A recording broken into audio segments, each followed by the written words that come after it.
So, as we wrap up this week's news, just wanted to mention something that you brought to my attention this week. I missed this one, but it's DualShock has posted this bulletin here. NBA 2K17 shipped 8.5 million units, and it's actually Take-Two's highest-selling sports title ever. So, obviously, 2K has done some fantastic numbers since really dominating the market after Live's, the cancellation of NBA Elite 11 and Live struggles as it's tried to rebuild, and 2K just going to new heights with all the things that it's done. It's considering that basketball gaming is a niche within a niche itself. Sports gaming is a niche, and then basketball gaming is a niche within a niche, and then PC basketball gaming is a niche within a niche within a niche. But it's cool to see big numbers like that for 2K17. Obviously games like GTA and Fallout sell so much, but having such a wider appeal to everyone. I mean, there's probably more crossover of people who play basketball games that also like Fallout and GTA than necessarily people who within the GTA who also like basketball games. So, but to get that, it's obviously a big achievement for 2K, and it just goes to show their dominance of the brand and the market. Yeah, and I remember it was. I'm trying to remember how many copies 2K16 did in that. I think it was close to around the 8 million. So, yeah. Yeah, because 2K11 was the first to break 5 million, and then it's kind of steadily risen. But this is obviously the highest, so it's hats off to Visual Concepts and our friends there. Yeah, putting in the hard work, and then you got to take into account the extra revenue from VC and all that stuff for my park and my team and my career and IGM and all that stuff. So yeah, that'd be essentially rolling in the cash, like pretty much like GTA is in terms of with all their shot card purchases and stuff like that. So it does actually mention, it says the game has also been driving recurrent consumer spending, exceeding the company's expectations during the quarter between April 1st and June 30th, 2017, growing 64% year on year.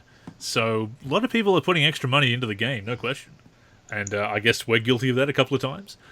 But I actually, on a related note, sort of, I recently got the season pass and a couple of DLC items for WWE 2K17. So, as you know, when you add funds to the PlayStation wallet, it has to come in lots of 10 if you go for less.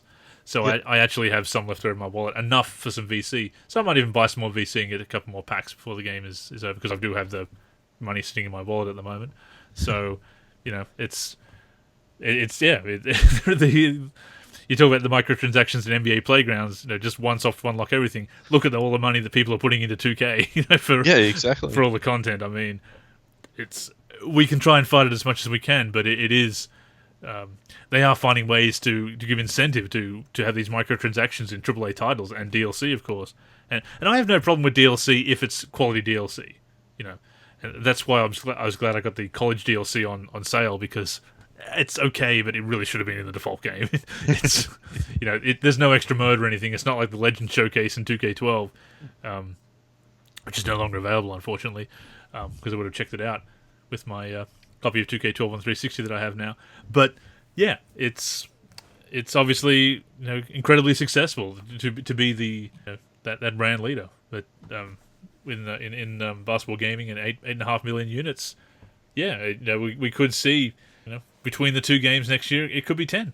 We could see a lot of basketball games, and that, of course, NBA Playgrounds I think has sold 500,000 already since May. That's pretty good, which is really good too. So yeah, I mean, basketball gaming, it's and given that's more of a niche game and again inside a niche market in terms of things, so it's the inception of we sometimes forget because of how passionate we are about basketball games, and certainly the PC version as well, about the numbers and everything. But yeah, it's doing some pretty good numbers these days with basketball games, and it's I guess why we plan to be around for a while with the NLSCs, because basketball game is not going anywhere. It seems to be getting better with the hopefully 2 really good games this year from the sim point of view, and also a new arcade game. Love to see a jam game or a street game come back as well. So yeah, the future could be bright with basketball gaming, as we've said. So good for us as content creators and fans of the genre. Oh, for sure. So that about wraps up this week's collection of news for basketball gaming. spanning NBA Live, NBA 2K, and NBA Playgrounds, of course. Yeah, kind of another full week of news, man. Yeah, and good things I'm sure will come in the coming weeks and that. So looking forward to seeing what else we'll get to learn about both games this year. Absolutely.